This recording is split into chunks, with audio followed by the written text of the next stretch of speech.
चलिए तो good evening बच्चों।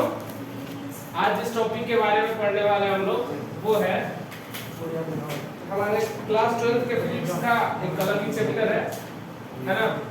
बिना उस चैप्टर के हम आगे दैनिक जीवन में भी कुछ कल्पना नहीं कर सकते क्योंकि बिजली से रिलेटेड है, लाइट से रिलेटेड है।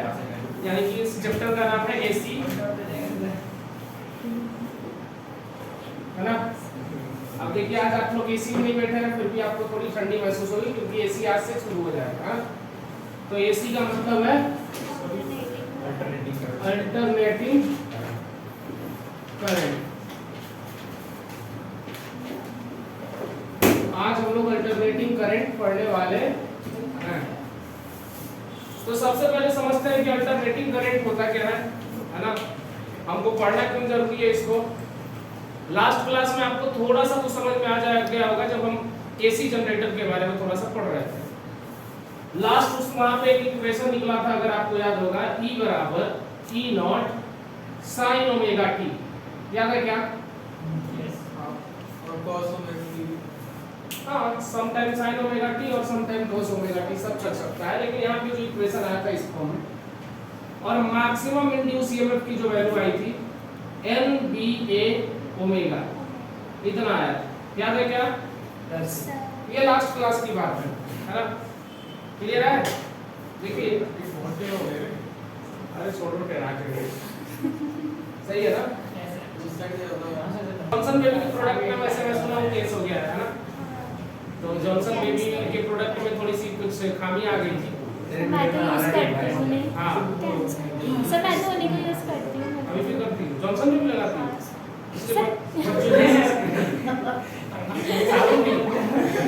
तेल भी ऑयल और शैम्पू अच्छा होता है। सिर्फ लोशन उसका। ओके, बहुत लोग जॉनसन बेबी का प्रोडक्ट इस्तेमाल करते हैं, गलत नहीं है ना। लेकिन आप उससे थोड़ा सा सर उसकी स्मेल भी बहुत अच्छी होती है और उसमें केमिकल्स भी नहीं होते। उससे बढ़िया हिमालय का भी आ रहा है, बच्चों का वाला है, हिमालय वाला है ना। वो तो हम भी लगाते हैं कभी कभी, है ना। जैसे गर्मी के दिनों में उसको अच्छी लगती है। बच्चे वाले जितने भी प्रोडक्ट है ना उसको अच्छी लगती है। फ्रेशनेस। हाँ, हमारे चाचा का लड़का जैसे वहाँ गांव में था ना जब, तो अभी 2 साल पहले की बात है, तो जनरली उसका साबुन लगा कर नहा लेते थे सुबह, अच्छी खुशबू आती थी। तो स्टार्ट कर दीजिए सर स्टार्ट है क्या है। देखो तब E बराबर E not sine omega T और मैक्सिमम इंड्यूस ईएमएफ आएगा जो वो NBA ओमेगा होता है। ये क्लियर है।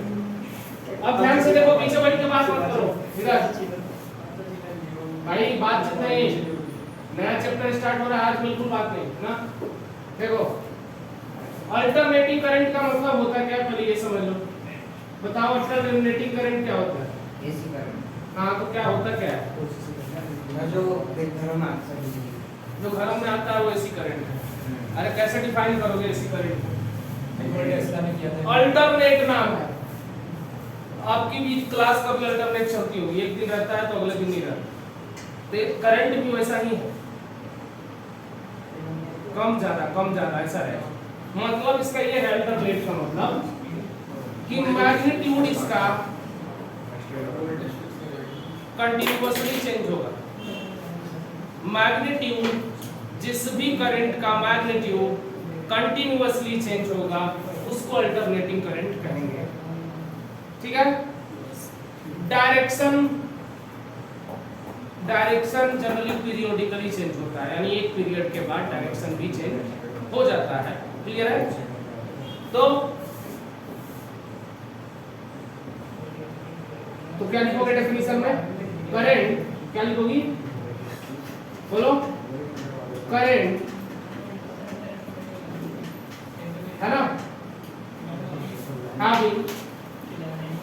having changing magnitude या changeable magnitude, है ना, continuously।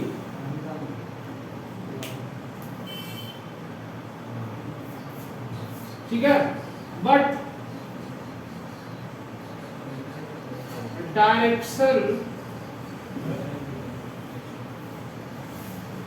will be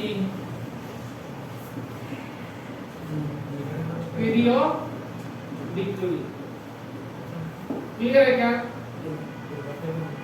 मतलब जिसका मैग्नीट्यूड कंटीन्यूअस चेंज हो लेकिन डायरेक्शन कैसे चेंज हो, पीरियडिकली उसको कहेंगे। जैसे देखो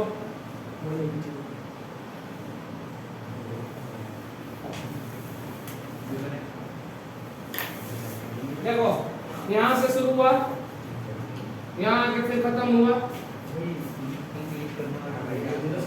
एक चीज और याद रखिएगा, जैसे ये y बराबर sin x अगर आपने देखा होगा तो अभी आपको मैंने बताया कि जैसे alternating current I equal to I naught sin omega t, तो करंट है ना I और ओमेगा t के बीच अगर ग्राफ खींचोगे तो कुछ ऐसा ग्राफ मिलता है।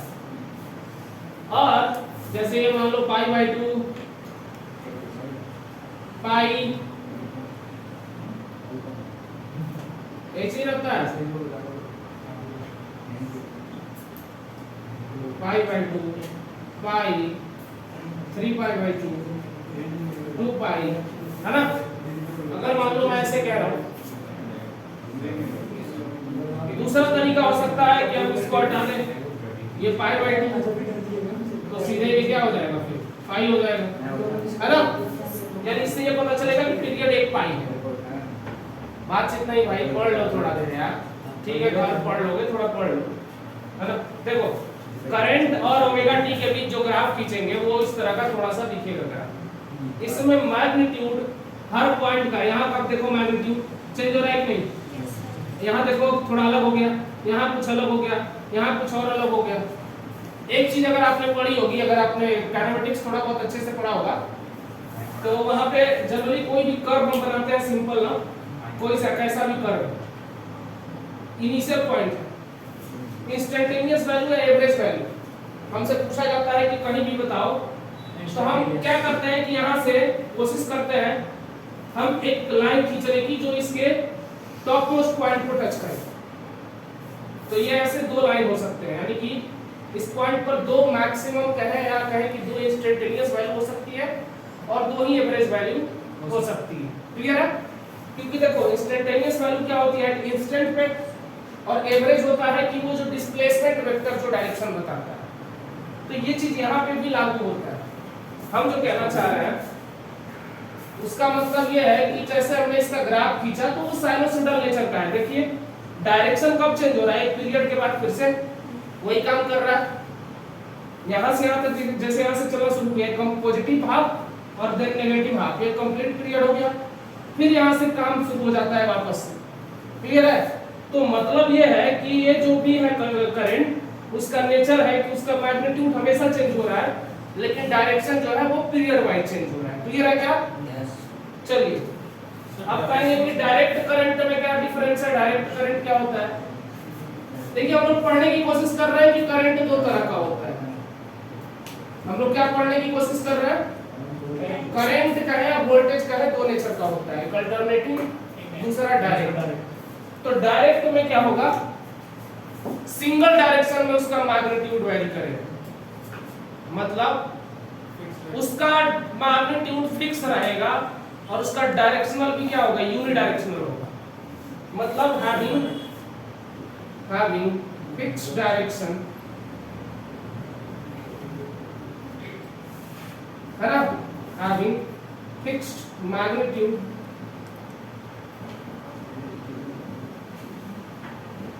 and unidirectional।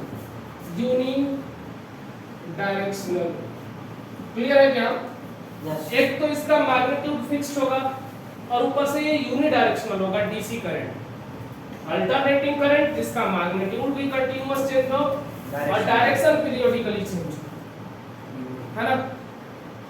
याद रखिएगा कुछ बुक में ये भी लिखा है, जैसे एससी वर्मा में एक लाइन ये भी लिखा है, इस वाले केस में डायरेक्शन जो कम है ना, डायरेक्शन जो फैक्टर है वो कंपलसरी है, मैग्नीट्यूड हो या ना हो कोई फर्क नहीं पड़ेगा, लेकिन डायरेक्शन फिक्स्ड है कि होना चाहिए।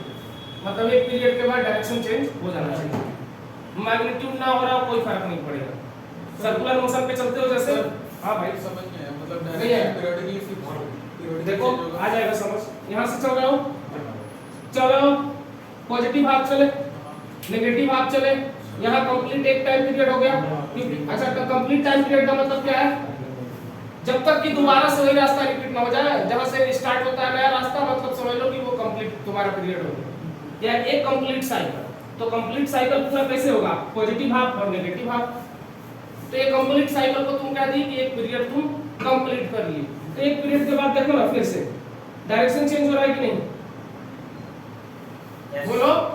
अरे मैग्नीट्यूड देखो, मैग्नीट्यूड इस पॉइंट का कुछ अलग होगा, देखो डायरेक्शन इधर है, इस पॉइंट का डायरेक्शन थोड़ा इधर है, इधर का डायरेक्शन थोड़ा इधर है, समझ पा रहा थोड़ा बहुत ये है, समझे।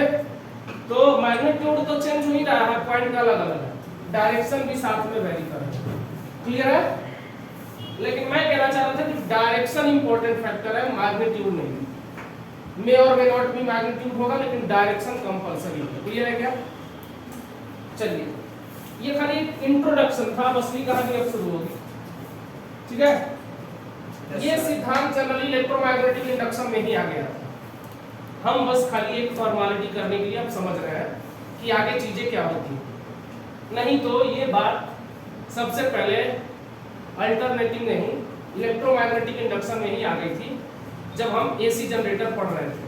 वहां भले ही वो इलेक्ट्रोमैग्नेटिक इंडक्शन के प्रिंसिपल पे था, वहां एसी जनरेट हुआ था, फाइनल जो हमें करंट मिला था एसी जनरेटर के थ्रू हमें कैसा मिला था, एसी मिला था, और वो रिजल्ट क्या आया था, E = E0 sin omega t या I = I0 sin omega t, clear है। तो आगे हम पढ़ेंगे कि करंट की हम एवरेज वैल्यू कैसे निकालते हैं, IRMS वैल्यू कैसे निकालते हैं, है ना। ये थोड़ी बेसिक बात है जहां से कथा शुरू होगी, मिटा दूं। तो अल्टरनेटिंग करंट क्या होती है समझ में आ गया, वैसी करंट जिसका मैग्नीट्यूड कैसे चेंज हो रहा हो, कंटीन्यूअसली, और डायरेक्शन पीरियोडिकली। अच्छा कुछ इसमें इंपॉर्टेंट टर्म है, पहले ये देख लीजिए। जैसे आपने इक्वेशन देखा होगा इस टाइप का, 11th में भी देखा होगा वेव का equation, y = a sin omega t, ये वाले टर्म को हम लोग एम्पलीट्यूड बोलते हैं, हाँ। और ये होता है मैक्सिमम डिस्प्लेसमेंट, जितना हम ट्रेवल करते हैं वो एम्पलीट्यूड होता है, आपको पता है मैक्सिमम वैल्यू। जैसे अगर करंट के लिए होता तो मैक्सिमम करंट होता है, वोल्टेज के लिए होता तो मैक्सिमम वैल्यू होता है, जिसको पीक वैल्यू भी बोला जाता है या एम्पलीट्यूड बोलते हैं, क्लियर है। ये वाला टर्म एंगल का टर्म है, वैसे तो फेज बोला जाता है इसको, आगे चल के पढ़ोगे कि फेज क्या होता है, फेजर डायग्राम क्या होता है। तो अभी एक बेसिक इंट्रोडक्शन आपको समझाने की कोशिश कर रहा है।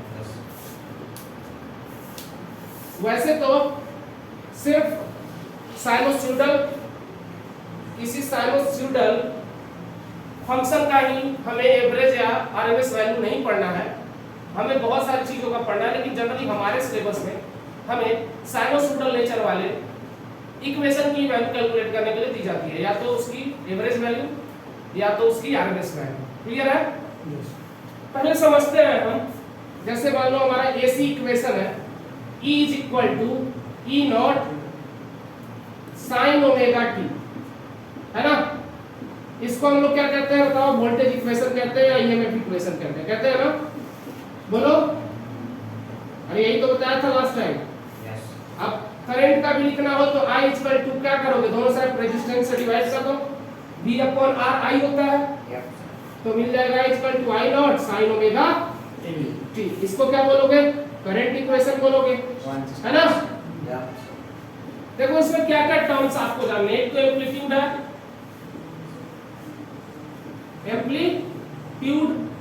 एम्पलीट्यूड क्या होता है, यहाँ पे एम्पलीट्यूड क्या है, E0 या I0 है, जो पीक वैल्यू को रिप्रेजेंट करेगा, किसको, पीक वैल्यू। बेसिक चीजें आपको बता रहे हैं, या तो E0 है या तो I0, क्लियर है क्या, बोलो। दूसरा इंपॉर्टेंट चीज आता है time period.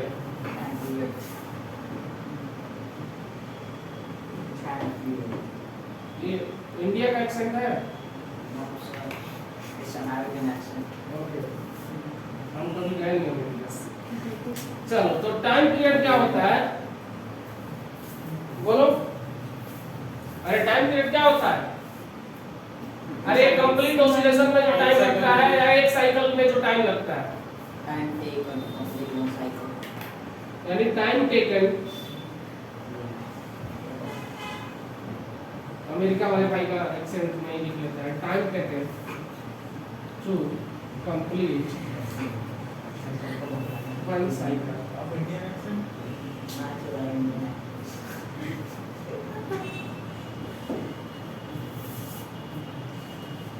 Time taken to complete one cycle called time period. Time period का उल्टा क्या होता है? Frequency, frequency. ये भी इंपॉर्टेंट है। अच्छा, टाइम पीरियड का फॉर्मूला भी देख लो। अगर t बराबर होता है 2 पाई अपॉन में ओमेगा, जैसे ये 0 pi by 2 pi 3 pi by 2 2 पाई है। तो ये कंप्लीट टाइम पीरियड में हमने कितना चला? 2 पाई। और 2 पाई जो है, अगर मैं बात करूं वेलोसिटी की, तो ये तो हो गया हमारा एंगुलर डिस्प्लेसमेंट। एंगुलर डिस्प्लेसमेंट को अगर हम वेलोसिटी से डिवाइड करेंगे तो टाइम मिलेगा। ये यहीं से आता है फॉर्मूला। क्लियर है? फ्रीक्वेंसी क्या होता है? न्यू भी कुछ लोग बोलते हैं इसको। क्या होता है? यूनिट सेकंड में, यानी यूनिट टाइम में जितना नंबर ऑफ साइकिल कंप्लीट करोगे वो फ्रीक्वेंसी होता है। नंबर ऑफ साइकिल पर सेकंड।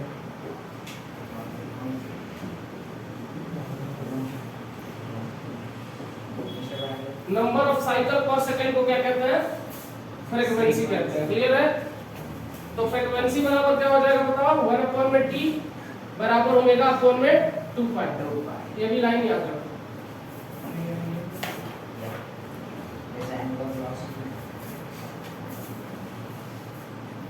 क्लियर है?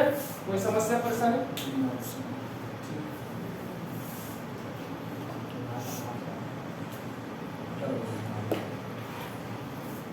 चलिए अब देखिए, अब यहाँ से असली कहानी शुरू होगी। पहले हम करंट को फिर से समझते हैं। अभी तक हमने इलेक्ट्रोस्टैटिक में पढ़ लिया था, सॉरी करंट में ही पढ़ लिया था कि करंट क्या होता है। तो करंट कितने टाइप्स का होता है आप बताइए? अरे अल्टरनेटिंग और डायरेक्ट के अलावा करंट हम दो तरह से कैलकुलेट करते हैं। एक होता है एवरेज करंट और एक होता है इंस्टेंटेनियस करंट, है ना? बोलो ना।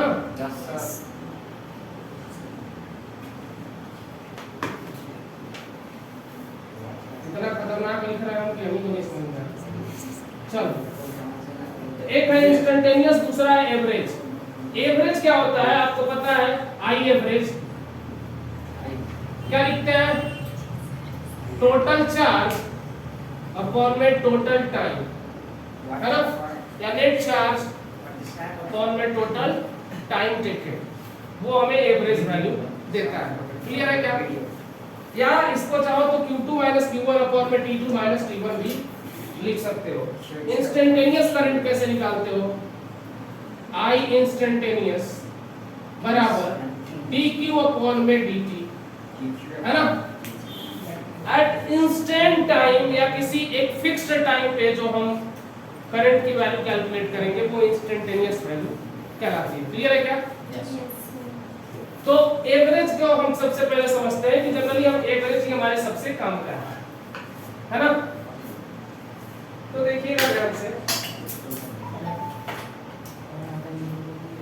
अगर किसी टाइम पे निकालना हो जैसे हमें, तो क्या हम लिख सकते हैं? I is equal to dq upon में dt लिख सकते हैं क्या? यानी dq is equal to I dt। ठीक है? आपको एक बार और बताया था मैं कि एरिया अंडर IT कर्व हमें नेट चार्ज देता है। क्या देता है? Net charge. और हमें एवरेज निकालने के लिए भी नेट चार्ज की जरूरत पड़ेगी। याद रखिएगा। तो मान लो हमें Q नेट के लिए निकालना पड़ेगा area under IT curve. Clear है? यस। अब हमें चाहिए एवरेज करंट की वैल्यू। तो हमें Q नेट मिल चुका है। क्या हम अगर इसको dt से डिवाइड कर दें यानी चेंज इन टाइम से डिवाइड कर दें या नेट टाइम से डिवाइड कर दें तो क्या हमें एवरेज वैल्यू मिल जाएगी। तो इसी वजह से इसको डिवाइड किया जाता है इंटीग्रेशन ऑफ dt से, तो यहाँ आ जाता है t और अब जो रिजल्ट आता है वो आता है i एवरेज, याद रखना। और ये जो इंटीग्रेशन का फॉर्मूला है ये हर जगह वैलिड है। आप सोचते होंगे कि आता कैसे है ना, ये यहीं से आता है integration of i dt upon में dt, ये हमें करंट का या फिलहाल अगर करंट के फॉर्म में तो करंट का एवरेज वैल्यू दे देगा। क्लियर है? तो ये है एवरेज वैल्यू निकालने का तरीका। अभी तो जल्दी से निकलो, और ये इंटीग्रेशन वाला जो फॉर्मूला है यहीं से आता है। क्लियर है? अब देखिए जैसे हमारे पास दोनों फॉर्मूले लिखे हुए हैं, ये है वोल्टेज इक्वेशन और ये है करंट इक्वेशन। क्लियर है? अब देखिएगा हम निकालते हैं सबसे पहले एवरेज वैल्यू ऑफ करंट और वोल्टेज। हेडिंग डालिए एवरेज वैल्यू ऑफ करंट और voltage for complete time period. Heading डालिए, लिखिए एवरेज वैल्यू ऑफ करंट और voltage for complete time period.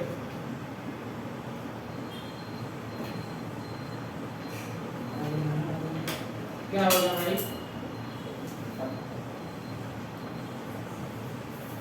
Complete time period के लिए समझिए, यानी आई एवरेज अब निकालना है हमें, तो पहले ही समझ लो इसकी वैल्यू आने वाली है 0।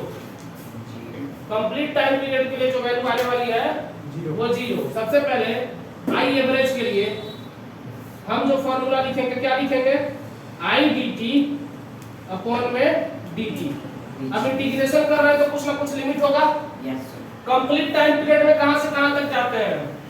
साइनसोइडल ग्राफ में कंप्लीट टाइम पीरियड के लिए यहां से यहां तक कंप्लीट करते हैं तब एक टाइम पीरियड आता है। तो ये टाइम पूरा t हुआ कि नहीं? तो 0 से लेके कहां तक करना पड़ेगा? तो इंटीग्रेशन 0 से लेके t तक करोगे। अरे टाइम कहां से 2 पाई होता है? वो तो एंगल होता है। टाइम तो t हुआ ना, आधा चलते तो t/2, पूरा चले तो t। कंप्लीट साइकिल के लिए कंप्लीट टाइम पीरियड मतलब t तक। क्लियर है? तो 0 से t तक कर रहे हैं हम इसका इंटीग्रेशन। अब i बराबर फॉर्मूला क्या जानते हो आप लोग? I not sine omega t। Clear है? इनटू dt, है ना? कहां से कहां तक? 0 से t। और नीचे बता दो, नीचे तो भाई dt का इंटीग्रेशन सीधे t आ जाएगा। इसको कहां से कहां तक? 0 से लेकर t रख दो इसमें भी, है ना? क्लियर है क्या? स्मॉल t आएगा, स्मॉल dt है। तो अब देखिए इसमें आई नॉट कांस्टेंट है, बाहर निकाल दिया। साइन ओमेगा t का इंटीग्रेशन बताओ भाई, माइनस कॉस ओमेगा t। और जो ओमेगा t है उसका करोगे तो जो साथ में फंक्शन में रहता है उससे डिवाइड करना पड़ता है। बोलो ना, इतना तो क्लियर है। लिमिट कहां से कहां है? 0 से लेके t। और नीचे क्या आ चुका है? अपर लिमिट रखोगे तो t - 0 t आ जाएगा। तो i नॉट बाई t बाहर आ चुका है। अब देखो ये आया i नॉट बाई t, और इसमें जो है माइनस बाहर निकाल लो। cos ओमेगा t में स्मॉल t की जगह पे पहले अपर लिमिट कैपिटल T रखेंगे, देन माइनस क्या रखेंगे? cos 0 माइनस निकाल चुके हम, मतलब ओमेगा भी बाहर ही रख दो, ये वाला ओमेगा भी बाहर कर दिया। अब आएगा cos omega capital T minus cos 0, यही आएगा upper limit minus lower limit. बोलो, देखो अभी मैंने बताया t बराबर फॉर्मूला क्या होता है?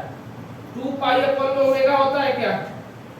बोलो ना, तो रखो, होता है तो माइनस आई नॉट अपॉन में omega t into cos omega t is equal to क्या हो जाएगा 2 पाई अपॉन में ओमेगा, ओमेगा से omega cancel, minus cos of 0 की वैल्यू कितनी होती है 1, कॉस 2 पाई की वैल्यू कितनी होती है बताओ। फनी होती है। तो 1 होती है, तो 1 माइनस 1 क्या आ जाएगा 0 तो फाइनल रिजल्ट जो आई एवरेज का है वो आ गया 0, क्योंकि cos 2 पाई की वैल्यू जो होती है 1, 1 माइनस 1 कितना, तो आई एवरेज की वैल्यू कंप्लीट टाइम के लिए 0 आती है। ये प्रूफ भी हो गया, आपको भी कभी एग्जाम में करना पड़ सकता है।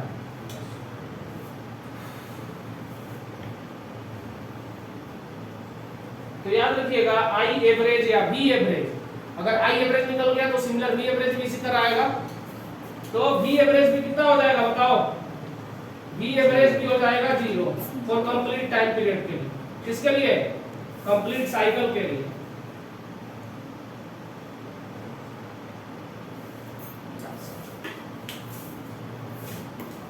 आसान था, हम फट जा रहा है तो कैसे काला हो जा रहा है, ऐसे रहा है तो गोरा हो रहा है, देखो हट जाएंगे काला हो जाएगा।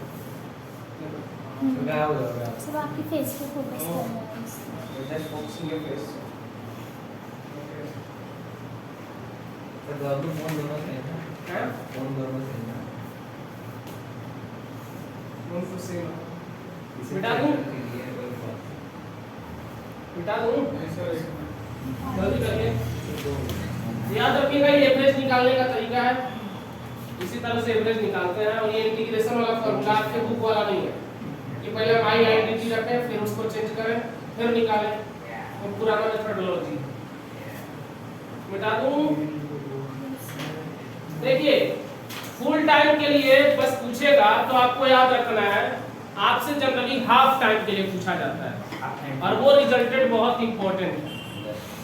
तो I average for half cycle या बी एवरेज फॉर हाफ साइकिल कितना होगा वो देखिए। मिटा दूं, यस सर। चलिए मिटा देता हूं।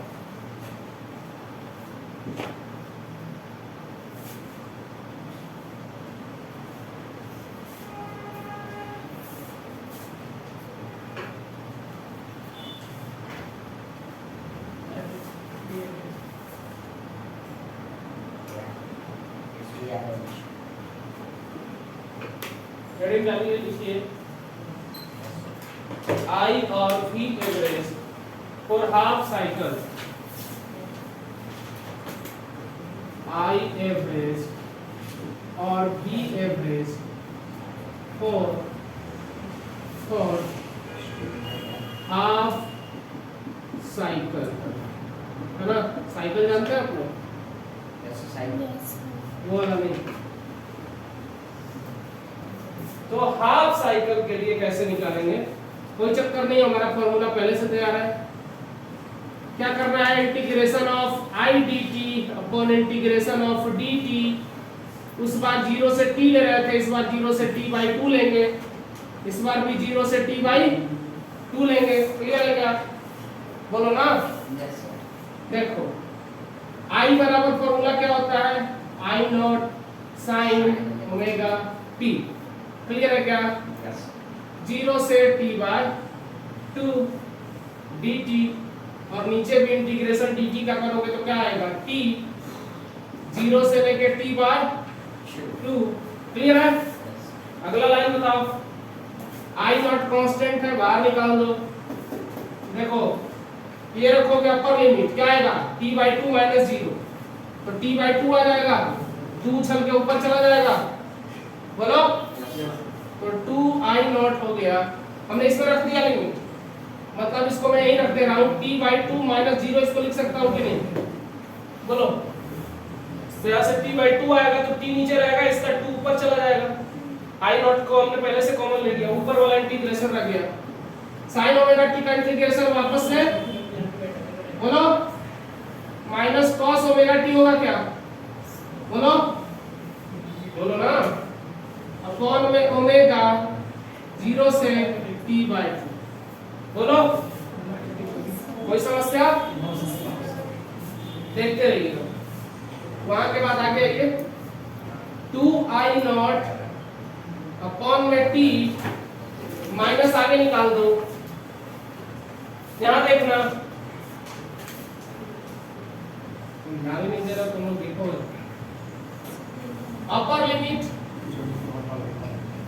लिमिट रखो cos omega t by 2 minus cos 0।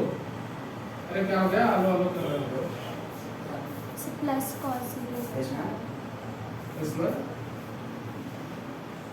Coaching में बैठा कौन मैम से प्लस cos 0 बचा है। कहाँ माइनस cos 0 था ना आपने, हाँ तो प्लस cos 0 नहीं होगा? निगेटिव साइन बाहर निकाल दिया पहले। ठीक है। अपर लिमिट माइनस डी की वैल्यू अभी भी बताओ, पहले जैसा ही रखोगे। इधर देखो, बात नहीं, एकदम बाद में बात करना मैडम, बात कर सकते।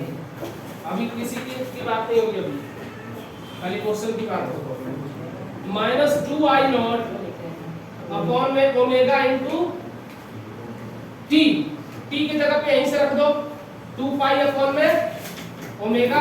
बोलो यहाँ का टी पे भी तो रख सकते हैं ना, क्योंकि यहाँ से टी के फॉर्म में आ गया था। अब देखना इनटू इस वाले टी के जगह पे भी हम क्या रख सकते हैं वापस से, cos omega 2 pi by omega रख सकते हैं क्या? हैं, साथ में 2 भी है, याद रखना, यहाँ एक 2 भी है। ये अगर मिस कर दोगे तो गड़बड़ हो जाएगा। माइनस ऑफ cos 0 को क्या रख सकते हैं, 1 रख सकते हैं क्या? चलिए जरा देखिए, यहाँ से ओमेगा कैंसिल, 2 से 2 कैंसिल, यानी यहाँ बचा है अभी i0 माइनस में अपॉन में पाई। ठीक है, यहां से देखिए क्या आएगा, 2 से 2 कैंसिल, ओमेगा से ओमेगा, cos पाई की वैल्यू -1 और ये -1 कितना आ जाएगा? चलो -2 आ गया, तो माइनस और इनटू माइनस प्लस, तो 2 अपॉन में पाई i0, ये रिजल्ट है। क्लियर है?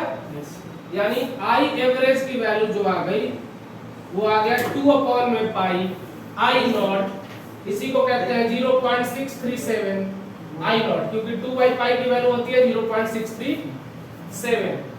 तो आई एवरेज बराबर 2 बाई पाई i0 या v एवरेज बराबर कितना हो जाएगा, 2 बाई पाई v0।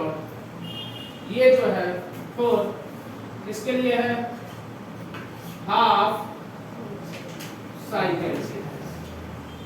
ये एकदम से बहुत इंपॉर्टेंट है, तो इसको एकदम याद ही रखिए, है ना? आपके बोर्ड वाले यही पूछते हैं। तो क्या हमेशा ये होता है? नहीं, ये तो खाली साइनोसॉइडल ग्राफ के लिए या साइनोसॉइडल फंक्शन के लिए, हमेशा ये नहीं होता। नहीं होगा। जैसे हम कोई ग्राफ बना रहे हैं सिंपल, यहाँ से चलना शुरू किए 0 से, है ना? एक आधा इधर चले, इधर चले,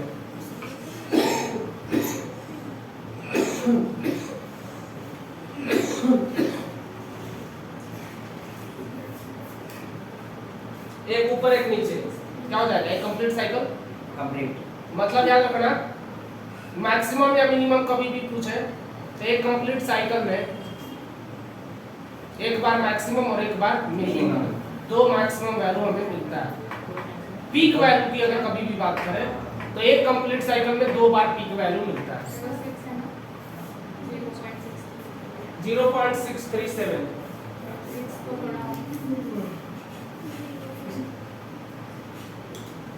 ठीक है,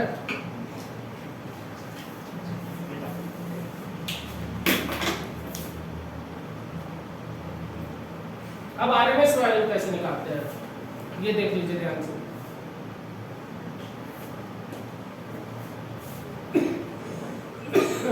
एवरेज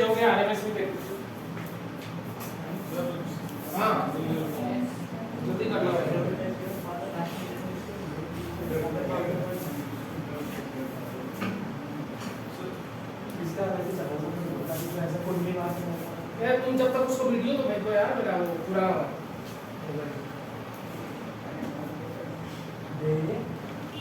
चल बता दूं अरे लो जल्दी से बाकी बेटा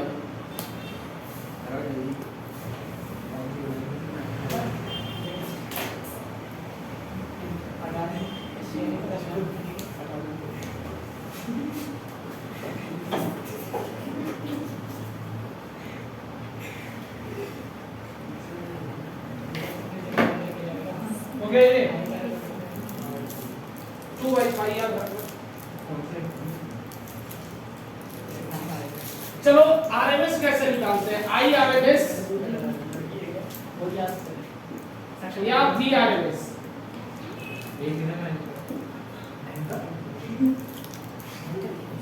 वी आरएमएस या आई आरएमएस कैसे निकालते हैं कौन चॉकलेट खा रहा है आरएमएस के फुल फॉर्म क्या है root mean square value RMS का मतलब है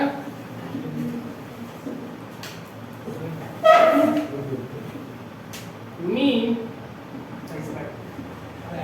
स्क्वायर वैल्यू अब कहोगे सर मीन क्या होता है एवरेज को मीन का दो ही है मीन का मतलब एवरेज मीन का मतलब एवरेज एवरेज तो आप एवरेज पहले से निकालते हो सबसे पहले निकालोगे एवरेज किसी भी चीज का सबसे पहले जैसे आई का एवरेज निकालोगे अब स्क्वायर रूट तो उसके बाद निकालोगे एवरेज के बाद स्क्वायर देन फाइनली उसको ले लोगे रूट और जो वैल्यू आएगा वो तुम्हारा आ जाएगा आरएमएस वैल्यू ये रूट स्टेप को आपको फॉलो करना है सबसे पहले आपको मीन वैल्यू यानी एवरेज निकालना है देन स्क्वायर लास्ट में रूट तो हमें एवरेज निकालना आता है पहले से मीन स्क्वायर अच्छा एवरेज को लिखने का तरीका देख लीजिए कुछ बुकों में एवरेज को ऐसे भी लिखता है जैसे आई आर एवरेज तो एवरेज को कई लोग एवरेज को ऊपर बार लिख देते हैं है ना लास्ट क्या दिक्कत है तुम नहीं मानोगे आगे के दूसरे परेशान कर रहा सबसे अच्छा लेके बैठा देखा ये देखा कई बार इसको ऐसे भी लिखते हैं सर ये तीनों एवरेज लिखने के तरीके हैं हां भाई लास्ट में आई एवरेज तो आएगा कहां जैसे आई एवरेज निकाला मैं आरएमएस निकाल रहा हूं भाई ऐसा आरएमएस निकाल रहा हूं नहीं आपने जैसे यहाँ पे बोला हाँ, ना हाँ। पहले एवरेज फिर स्क्वायर फिर करो हां तो लास्ट में आएगा तो आई एवरेज ही लास्ट में आएगा ये आरएमएस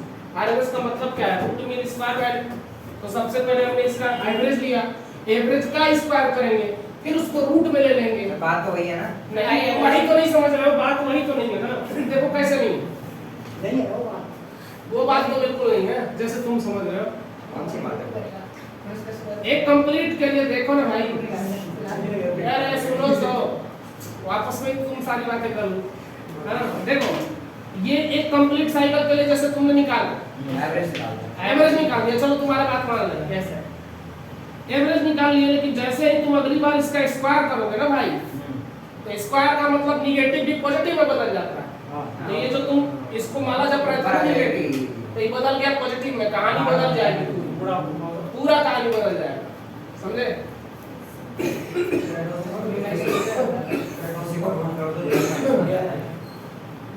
देखना और भी कुछ बदलेगा घबराओ करंट खाली स्क्वायर करोगे तो वो वाला टर्म स्क्वायर नहीं होता फंक्शन भी बदल जाता है दूसरा तरीका ऐसे समझ सकते हो जैसे आई एवरेज बराबर निकाल रहे थे तो आई बराबर I naught sine omega t clear है तो एवरेज निकालने का तरीका सबसे पहले एवरेज कैसे निकाल देता है I average integration of I dt upon में dt और हम अभी भी किसके लिए निकालेंगे पूरा टाइम पीरियड के लिए निकालेंगे कि हाफ के लिए अब तो पूरे के लिए निकाल सकते हैं यस सर हाफ के लिए भी और पूरे के लिए भी तो 0 से t सर 0 से t पर पूरे के लिए तो हमें पता है ना 0 होता है हाँ एवरेज 0 होता है सर यहाँ पे पूरे निकालना है लेकिन रूट मीन स्क्वायर वैल्यू निकालेंगे पूरा root mean square value complete time period के लिए निकालना है हाँ बताया जा रहा है अभी इसका सिग्निफिकेंस बताएंगे कब क्लियर होगा क्यों होता है 2 मिनट के लिए खाली देख लो खाली 2 मिनट शांति से देखो उसके बाद हम पूरा रीजन बताएंगे क्यों निकालते हैं मकसद क्या था सिग्निफिकेंस क्या होता है आरएमएस का हमें जरूरत क्यों पड़ा आरएमएस का, है ना, सारा भ्रम दूर हो जाएगा, खाली 10 मिनट देखना है, नहीं हुआ तो फिर क्या है ना। देखो अभी तक समझ गए, बस अब समझते जाओ स्टेप। सबसे पहले एवरेज निकालना, स्क्वायर करना, रूट ले लेना। एवरेज निकालने का तरीका क्या है कि हम उसको लिख देते हैं आई पे बार, इसको करना है इसका स्क्वायर, इसको लेना है रूट में, अब जो वैल्यू आएगा वो आएगा आरएमएस। क्लियर है क्या? बोलो। बार लेने का मतलब है कि सबसे पहले तो इसका हमने एवरेज लिखा, इसका एवरेज कैसे निकालते थे पहले वाले जमाने में? कैसे निकालते थे? अब आई स्क्वायर करने जा रहे हैं तो याद रखना, इसको सीधे लिखना आई नॉट साइन ओमेगा टी का स्क्वायर होगा क्या? आई स्क्वायर का मतलब उसके बाद एवरेज निकालने की कोशिश करना, तो ये हो जाएगा I naught square sine square omega t, बोलो, इनटू dt 0 से t dt 0 से t। अब इसका होल पावर कितना होगा रूट में लोगे तो 1/2 होगा क्या? यस समझ गए? वही बात लिखा हुआ है, बोलो। अब देखो क्या क्या कॉमन ले सकते हैं, इसके अंदर ही कॉमन लेना है, यहां से t और यहां से आई नॉट का स्क्वायर ले सकते हैं क्या? बोलो। dt का सीधे t आ जाएगा, अपर लिमिट t पुट कर देंगे, dt नीचे है तो खाली t आएगा, सिंपल। ऊपर आई नॉट का स्क्वायर बाहर निकलेगा तो रूट अंदर ही बाहर निकाल दो, आई नॉट का स्क्वायर बाय 2। क्लियर है? देखो अब बचेगा भी लास्ट में यही, याद रखना, लास्ट में भी यही बचता है, ऐसा कट मट के खत्म है ना। स्क्वायर बाय 2 देखना साइन स्क्वायर ओमेगा टी को निकालने के लिए आपको एक फार्मूला देखना पड़ेगा। cos 2 थीटा का फार्मूला होता है 1 - 2 sin स्क्वायर थीटा, यानी 2 sin स्क्वायर थीटा को लिख सकते हो 1 - cos 2 थीटा, यानी sin स्क्वायर थीटा जहां भी लिखा रहेगा 1 - cos 2 थीटा बाय 2 लिख सकते हो, लिख सकते हो? Yes sir. तो sin स्क्वायर ओमेगा टी को क्या लिख सकते हो? 1 - cos 2 ओमेगा टी बाय 2 लिख सकते हो क्या? इनटू dt, लिमिट है 0 से t और इसका होल पावर है 1/2। बोलो बोलो, ये हटा दूंगा फार्मूला, फार्मूला की जरूरत है अभी भी? चलो अब देखते जाओ, थोड़ा छोटा छोटा लिखेंगे। यहाँ आई नॉट का स्क्वायर बाय 2 है,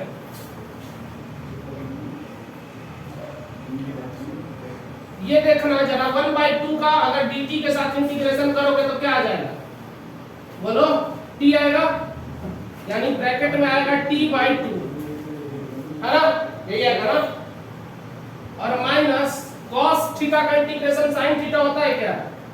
sin 2 omega t, sin 2 omega t और होल का अपर में 2 तो 2 था 2, और ये साइन देखो ध्यान से देखना, साइन 2 ओमेगा टी और 2 ओमेगा इसके साथ t के साथ एक्स्ट्रा है, उससे डिवाइड करना पड़ेगा, बोलो ना। तो इससे डिवाइड करना पड़ेगा, तो इसके नीचे क्या आ रहा है? इसके नीचे आ जाएगा 2 पहले से था और ये 2 ओमेगा टी, यानी 4 ओमेगा आ जाएगा इसके नीचे। क्लियर है क्या? और इसका होल पावर 1/2 अभी भी है। क्लियर है? लिमिट भी लगा दो 0 से t, देखना पहले रखोगे अपर लिमिट t, तो t रखोगे, एक बार सब में t रख दो, कोई चक्कर नहीं, रख दो, तो ये आ जाएगा, पहला वाला आ जाएगा आई नॉट का स्क्वायर बाय 2 और ब्रैकेट में आ गया ये t/2 माइनस इसको थोड़ा और छोटा कर sine omega capital T by 4 omega. अब देखो ये प्लस वाला हमने रख दिया, अब माइनस वाला रखने जा रहे हैं, माइनस ये भी आ जाएगा t/2 में 0 अगर रखेंगे तो ये 0 हो जाएगा, बोलो। माइनस 0 में से माइनस घटाओ, ये वाला टर्म साइन 0 भी कितना होता है 0 ले दे के सब 0 हो जाएगा, लेकिन इसका होल पावर अभी भी 1/2 है, ये याद रखना है ना। Yes sir. होल पावर अभी भी कितना है 1/2। 1/2। अब देखिए t की वैल्यू क्या होती है, t = 1 होता है 2π/ओमेगा।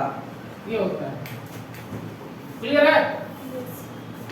तो ये होता है 2π/ओमेगा माइनस, अब यहां से रखोगे 2π/ओमेगा, ओमेगा से ओमेगा कैंसिल, और ये वाला टर्म इससे कैंसिल। फाइनल रिजल्ट जो आएगा आपका यहां से, हमें तो फाइनल याद है लेकिन फाइनल काटा पीटी करोगे, देख लो एक बार I0/2। हम तो आपको भ्रम हो सकता है। यहां से ये वाला टर्म है 2 और ये है t, इसको वैसे के वैसे रहने दो। t की वैल्यू आप रख सकते हो मैक्सिमम कितना 2π/ओमेगा रख सकते हो। Yes sir. लास्ट में एक dt के साथ में t आया था, आपको याद होगा, यहाँ मैंने बोल दिया था कि सीधे t ही आएगा, है ना। और ये वाला t हमने बाहर निकालना छोड़ दिया था, हमने उसको 2 लिख दिया है, लेकिन ये रियल में t है ना। रियल में ये t है जिसको हमने बार बार 2 लिख दिया है, ये t है ना।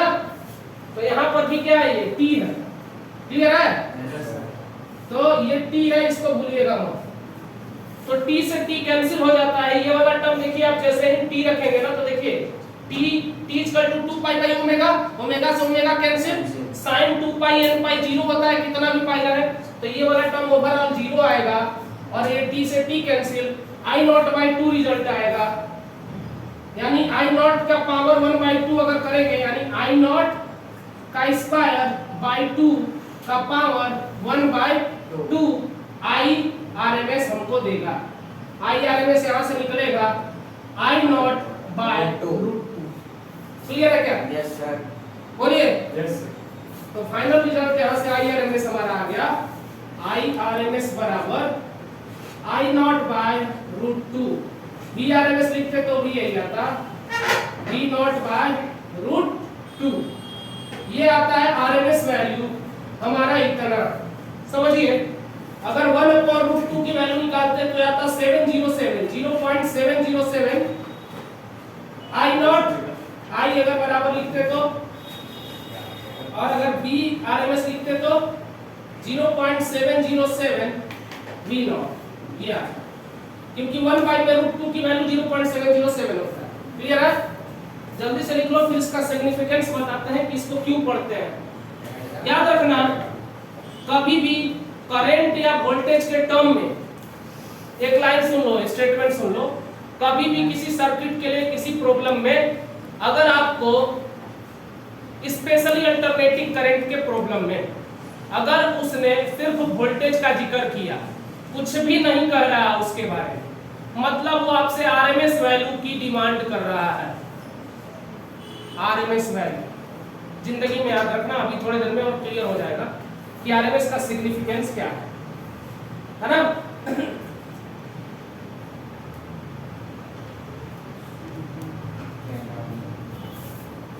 एक बात और सुन लो, जनरली ये हीट से रिलेट किया जाता है, इस टर्म डिसिपेशन ऑफ एनर्जी से रिलेटेड है आरएमएस वैल्यू। क्यों? क्योंकि दुनिया का ऐसा कोई कंडक्टर नहीं बना है जिसमें रेजिस्टेंस ना हो, और अगर कंडक्टर में रेजिस्टेंस है तो हीट जनरेट करेगा। तो इस वजह से ये अगर हॉट वायर के लिए ये एप्लीकेबल होता है। अगर कभी लाइन मिल जाए कि आरएमएस किससे कंसर्न है, तो हॉट वायर से, कोल्ड से कंसर्न नहीं। कोल्ड का मतलब लो रेजिस्टेंस से होता है, जिससे कंसर्न आरएमएस नहीं है। आरएमएस हमेशा हॉट वायर से कंसर्न है, एकदम ये लाइन भी आपको याद रखना। क्लियर है सर? आरएमएस हॉट वायर से तब तो उसको हाई रेजिस्टेंस भी चाहिए। हाई रेजिस्टेंस ही तो चाहिए, तभी तो वो काम अपना दिखाए। चाहिए नहीं, ऐसे वायर के पास अपना ऑलरेडी रेजिस्टेंस होता है, लेकिन कुछ केसों में हम रियोस्टेट या किसी मीडियम से हम लो रेजिस्टेंस क्रिएट कर देते हैं। सुपर कंडक्टर नाम का टर्म आपने सुना होगा, सुपर कंडक्टर नाम का टर्म सुना होगा, जिसमें रेजिस्टेंस की वैल्यू एकदम लो होती है, यानी एकदम नेग्लिजिबल होती है। तो वैसा केस नहीं चलेगा, है ना। अभी इसका सिग्निफिकेंस दिखाता हूँ, मिटा दूं। यानी यहां से आ गया आई आर एम एस बराबर I naught by root two, V R M S आ जाता V naught by root two. मिटा दूं? Yes sir. 2 मिनट और टाइमिंग का अभी कितना टाइम बचा अपने पास? बहुत है। सर क्लास कितने बजे ओवर होती है? चलो 5 मिनट और तो हो जाएगा। हम समझाने की कोशिश करते हैं कि आरएमएस क्या है। जैसे एक वायर है, समझिए वायर की जिक्र चली है तो समझ लीजिए आई करंट फ्लो हो रहा है इसमें, कुछ ना कुछ इसका रेजिस्टेंस है। आपने पढ़ा होगा एनर्जी के फॉर्म में H बराबर या एनर्जी बराबर कितना होता है, बोलो? H minus T delta। I square RT, ये पढ़ा? Yes sir. वहीं से आता है, वो सही बोल रहा है। T बराबर I स्क्वायर RT, ये लाइन सुना आपने, जूल सेकंड इफेक्ट भी बोला जाता है इसको। किसी वायर में अगर करंट फ्लो करवाओगे तो एनर्जी जो डिसिपेट होता है वही हीट का फॉर्म होता है, ये एनर्जी डिसिपेट होती है ना? तो इतना होता है। अगर मैं सेम चीज कहूं कि स्मॉल टाइम के लिए, क्योंकि इंस्टेंटेनियस वैल्यू मैंने बोला था सबसे कारगर है, जहां से मैं एवरेज कैलकुलेट करा था, तो फॉर स्मॉल टाइम के लिए समझिए, स्मॉल अगर ये रहेगा तो ये भी हमें स्मॉल मिलेगा, यानी आई स्क्वायर आर डी टी होगा क्या? बोलो ना भाई।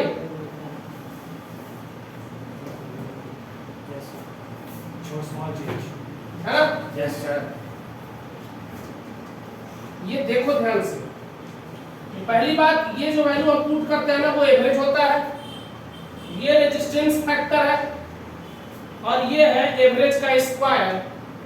तो ये क्या रूट मीन स्क्वायर वैल्यू है कि नहीं? तो ये जो रूट मीन स्क्वायर कंसर्न है एनर्जी डिसिपेशन से है ना? और हम यहाँ पे कभी भी अगर जो कैलकुलेट करते हैं चीजें वो आरएमएस के कंसर्न में करते हैं। आरएमएस वैल्यू हम निकालते हैं कि वो करंट का जनरली उसको या वोल्टेज का एग्जैक्ट वैल्यू माना जाता है आरएमएस। करंट या वोल्टेज का एक्यूरेट या एग्जैक्ट वैल्यू आरएमएस को माना जाता है, इसलिए हम आरएमएस कैलकुलेट करते हैं, है ना? ये था सिग्निफिकेंस।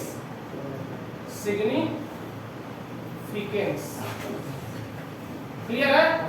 आपने देखा होगा कि आपके बुक में इसी लाइन से आरएमएस कैलकुलेट करा होगा। आपके बुक में अगर आप एनसीईआरटी देखोगे या एसएल अरोरा की बुक देखोगे आप, तो इस लाइन से उन्होंने आरएमएस वैल्यू कैलकुलेट करी। इसको उन्होंने बोला है आई इफेक्टिव। देख लीजिएगा, ये लाइन मिलेगा आपको, ये लिखा रहेगा आई इफेक्टिव का square into R into T. यहां से फिर आप आई इफेक्टिव बराबर निकालते हो, है ना? इधर से मान लो एनर्जी का फॉर्म आ गया, अगर H का फॉर्म आ गया, इधर से H ही आएगा या एनर्जी आएगा, तो H बाई में R इनटू T से I इफेक्टिव का स्क्वायर आप निकालते हो। क्लियर है? Yes sir।